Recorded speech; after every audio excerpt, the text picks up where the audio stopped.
Welcome to the Therapy Corner. Today we're going to continue the conversation with our licensed psychologist, Mary Jane Alumbaugh, and we're going to be talking again about sex offenders and sex offenses.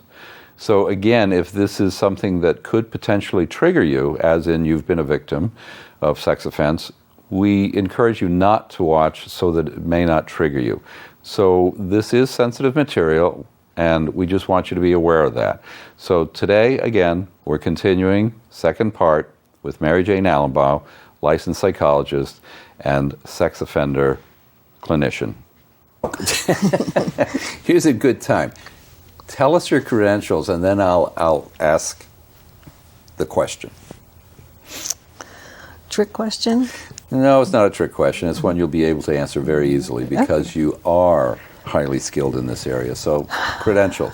Well, I am a psychologist, and I've always worked in community mental health. Mm-hmm. I have never been a private practice mode kind of person. County mental health systems, community agencies, children's agencies.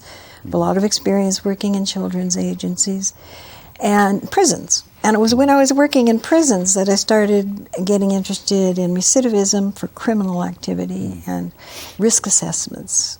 And in the early 90s, there was a lot of interest in new laws in California about evaluating sex offenders and evaluating their risk. And we can talk more about that if you want. But that's when I started doing this work, which was working as a contractor for the State Department of Mental Health, evaluating high-risk sex offenders coming out of a prison and or hospitals. So I've been doing that for well over 20 years now, and I'm a certified sex offender treatment specialist. I do a little treatment over the years. Okay. Now, what's the trick question? Well, you couldn't have said a better statement as that last statement, certified treatment. Okay? Oh. What do you in fact do with these folks? Because I'll tell you, it was about 40 years ago plus that I was talking to another psychologist who basically said, you can't cure sex offenders, they need to be locked up and kept there, period. And this was a psychologist, but this was 40 years ago. I know. Now, you and I had a conversation, and you said, contrary. So what do you do with these people? Well, you know, we were going to. There's a lot of conventional wisdom and myths about sex offenders. The very first one is they are untreatable. Lock them up and throw the key away. And it's like, no, that's just not true. And there's solid research to prove that. As I said, the tent of what's a sex offender is very wide. And we now know that sex offenders with the right kind of treatment can have their risk lowered, and an intervention can happen. So you wouldn't take this 18-year-old we talked about who was having consensual sex with a 15-year-old and put him in prison and throw the key away. Yeah, that'd be a shame.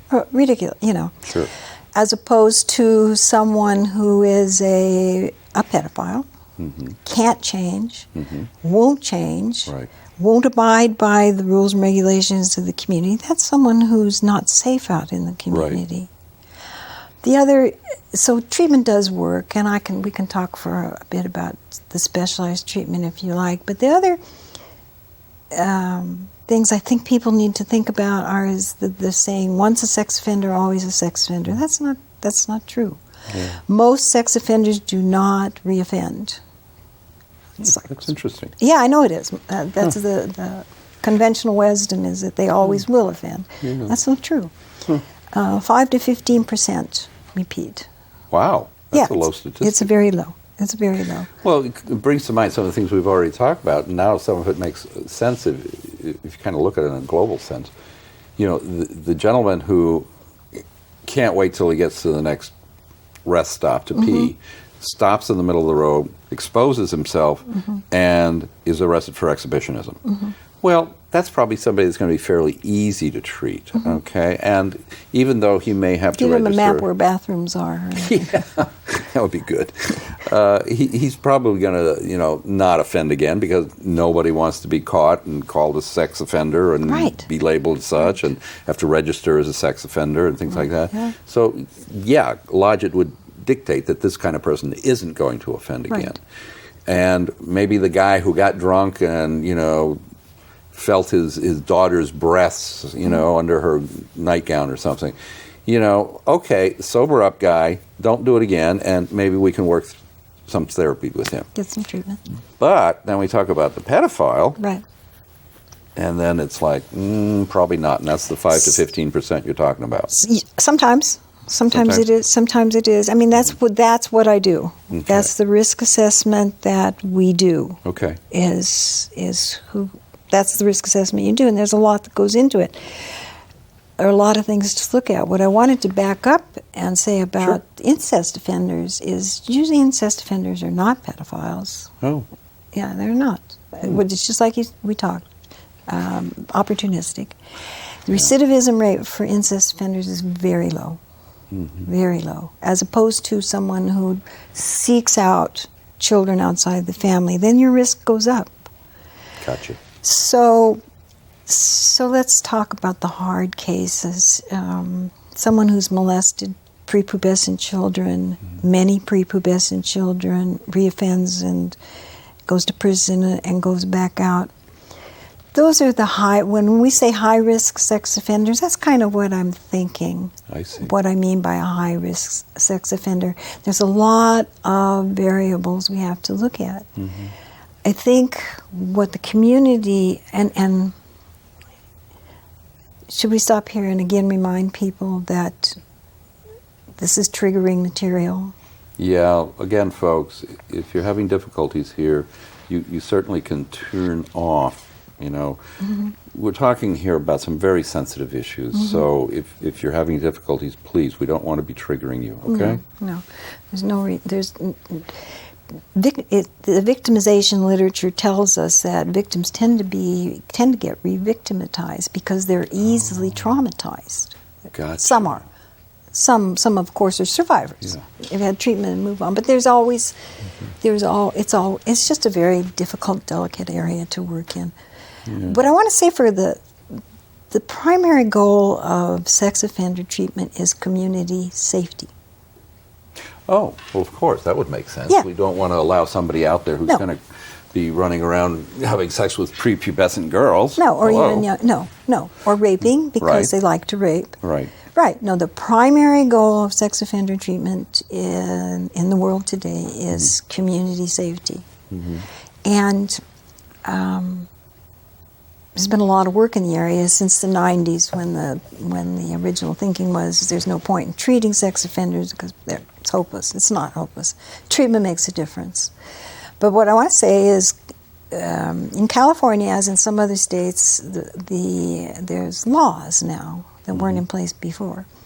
And there's a new model for treating high-risk sex offenders. Mm. It's called the Containment Model. Mm. And I'm going to talk about Santa Barbara County because that's the county I know the best. The Containment Model is exactly that. It's an effort to contain high-risk sex offenders.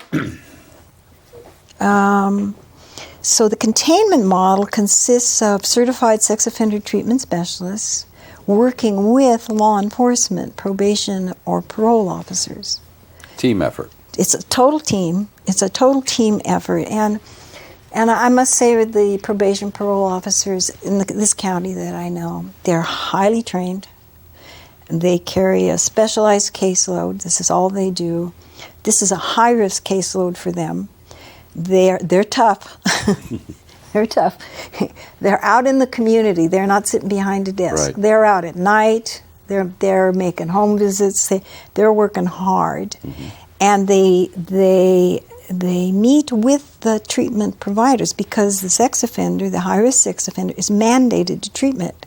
It's not maybe I'll go, maybe I'll. It's like you're going to be there, or you're violated. Right. Back to the Hooskow, as we back to the slammer. The slammer. So the officer, law enforcement officer, is in close contact with the treatment team. Gotcha. There is no confidentiality in that. Gotcha. So information goes freely back and forth. So it's a true community-based effort to contain and at the same time treat sex offenders and help them. Gotcha. Nobody wants to be a sex offender, you know. And we can talk, So I think that the community you know, it's so frightening. It's so terrifying, especially to parents of young children. But I think the community needs to know that law enforcement is working hard, and it's been successful. The research tells us very clearly the rates of child abuse reporting are way down, have been going down since the late 90s. The rates of violent crime, including rapes, are going down, going way down. The community is a safer place now. And what else did we want to... Well, that was good to hear that things are better. Things are better. Yeah, because what occurred to me, and this is sort of a sad reflection. Yeah. You say community, and what comes to my mind is culture and society, and how it functions in either helping or, I'm not going to say encouraging, but hiding offenses, any kind of offense, okay, depending on the culture and society. There was one, I used to supervise the interns over at the health center at Allen Hancock College, and there was one semester a few years ago where one of my interns had, during the course of the semester, had 3 cases of 3 young ladies who had been sexually molested by a family member. It was a Hispanic, all 3 were Hispanic, and it was really disheartening for me was to hear the attitude of the mothers, which was, don't say anything, it happened to me, you'll get over it. It's like, whoa, not okay. And the other attitude was one of, don't say anything, we don't want the family broken up, we don't want, you know, Dad or Uncle Joe or somebody, you know, going to jail and disrupting the family. And so there's this cultural influence that comes in. And I don't mean to pick on the Hispanic community because it just happened to be that all 3 of these girls were Hispanic. Okay, I'm sure it happens in other cultures as well. Oh yeah, it does. But what was really disheartening to me was the mother's attitude. And I thought to myself, my God, as you said earlier, this is the person that's supposed to nurture and care and support. You know, and then I heard a statistic once that the one person that women who have suffered sexual abuse, you know, the person they hated the most was the mother. Because she did not protect them. Yes. You know, and, you know, really, that, like I said, it's very disheartening for me to hear that.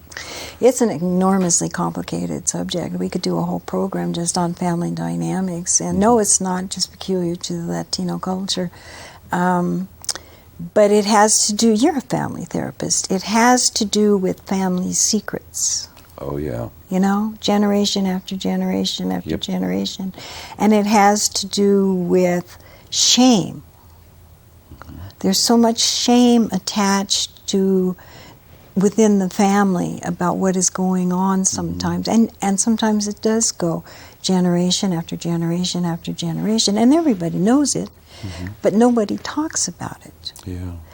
And I think that has changed, hopefully, because there's been such a push towards community awareness, support for victims, mandated child abuse reporting now. You can't keep these things a secret like you could before.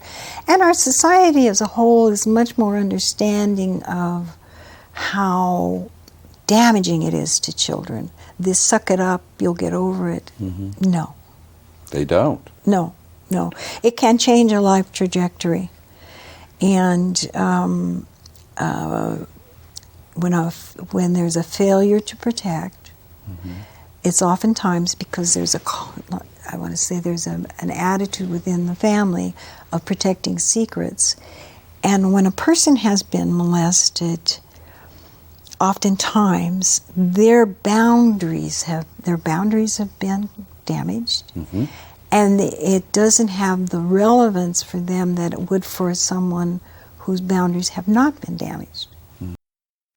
One of the things that I came to realize in working with victims, you know, not recent victims, I had one woman that she talked to me about it 45 years after the event. You know, it's not something to talk about because, like you said, the shame, the guilt.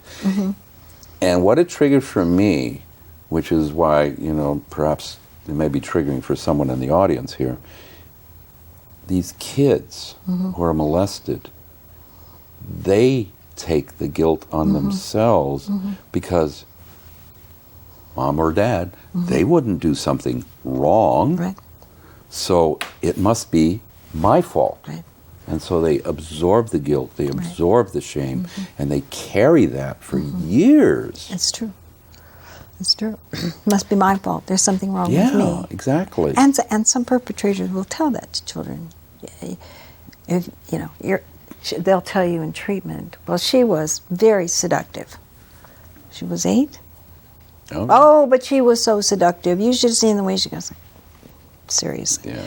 But yeah, children who the damage can. But I think the message at the bottom line is that people can recover. You and I both, as therapists, don't want to walk away saying, "Oh, I'm grievously damaged. I'll never be okay." Right. People can recover, but you have to talk about it. Right. You can't put it away and pretend it never happened, because it did. Yeah. This is the message that I would really like to get out to the public is, if in fact you have suffered molestation as a child, there is help for you. You don't have to keep suffering from the effects of that. You can seek help and it can work for you. But I want to go back to the perpetrators because that's who you deal with. And what I'm hearing is that there's actually help for them as well. And there is help for them. Some of the things about sex offenders that you have to be able to tolerate if you're going to work with them is hearing some terrible, terrible material, the crimes, but the crimes against them. I think most therapists are familiar with adverse childhood events, trauma that occurs in childhood. I think something like 60 to 70% of sex offenders, not the accidental ones we're talking about, but sex offenders, have been victimized themselves. They've been assaulted. And people, one of the kind of myths that we have is that it's only girls that get assaulted. No, that's not true. Boys, males, young men are assaulted a lot. Yeah. And those of us who work in prisons think that men, boys, are assaulted more than female children. Well, they can't report it. They're a man. You can't talk about it. Oh, my God. I wouldn't. Oh, my God. No. It's funny because the first time when we were talking about this before the show, first time I ever even thought about a male being assaulted, was a movie. It was called Prince of Tides. Prince of Tides. Barbara Streisand and Nick Nolte. And he had been assaulted. And it's like, huh? Never occurred to me. I know it doesn't. And I think the general public out there, it just doesn't occur to them as well. Real quickly, female sex offenders. Okay. Yeah, because in my human sexuality, I talk about men being raped by women, and everybody goes, huh? But it happens, right? Can. Yes. Human sexuality is a very wide area, and diverse activities. We're creatures that can do all kinds of sexual activity. And yes, and a lot of times with men, they've been assaulted before. They can have the same issues. They can be victims, right, and be re-victimized. Right. They can have kind of a confused notion of male sexuality. Right. And the common one that comes to mind is the things we see in the news, like the teacher who seduces the teenage boy, and it's like, oh, he's a lucky. No, that's a sexual assault. Right. He's a minor. Right. And I can't. There's sex. The females can be sex offenders, and they can engage in as wide an array of sex offending as males do. Yeah. I guess one of the things that I want to make a point of in this show is that, yes, there are sex offenders. Yes, it can be male or female. Yes, it can be opportunistic, as in the drunk man and his daughter. It can also be a pedophile. But there's treatment available. There's treatment available. We can work on this. This is not something that necessarily has to be totally criminal, lock them up, No. throw the key away. No. No, this is maybe the guy standing on the side of the road relieving himself. You know, there are things that can be done for these people. And I think that's the one message I want to convey here. Because I know that I personally, I'll admit it, for the longest time, you know, because of this other psychologist back 40 years ago, nope, lock them up, throw the key away. They'll once they've had that taste of that naughty, they're going to keep doing it. That's just not true. Yeah. That's just not, and a message of hope is so important. And the bottom line for all of us is community safety. And treatment can work for sex offenders. There are people too, and they respond to treatment. And even the most high-risk sex offender can be helped. And the other piece I forgot to put in is age affects sex offenders just like everybody else. Oh. Is hell getting old? Yeah, definitely downside to getting old, but it beats the heck out of the alternative, right? Yes, it does. But someone who may have been an offender in their 20s, by the time they're 50 or 60, the sex drive is markedly diminished. lowered. Very diminished. In 60s, sex offense rates, repeat is about 5%. In the 70s, it's around 1%. Wow. Yeah, so it's just Declines. Interesting. Okay. Well, again, I guess the message I want to get out there is there's hope. There's hope. And especially, sorry, this is my own thing, especially for, you know, familial type molestation and, you know, incestual activity. You know, instead of saying, you know, don't talk about this, you know, or, you know, we got to keep the family together, you should be saying, no, this person needs help. And Both they can people get need help. help. Both need help. Well, yeah, the victim, absolutely, but, you know, The perpetrator as well. can be helped. Don't allow it to continue. Right. You know, so hopefully that message will get out. I hope so. I hope so. I really do. Thank you. Well, thank you for... Thank you, Mary Jane. Pleasure, an honor to have you with me. Oh, thank you. Thank you so much. Okay, folks, that kind of wraps it up this time around. Again, hope you'll come in and visit again. There'll be some phone numbers and things at the end of this that can help you if you've unfortunately been the victim of a sex crime. And thanks again to Mary Jane. So have a great day and have a healthy mental and physical life. Yes.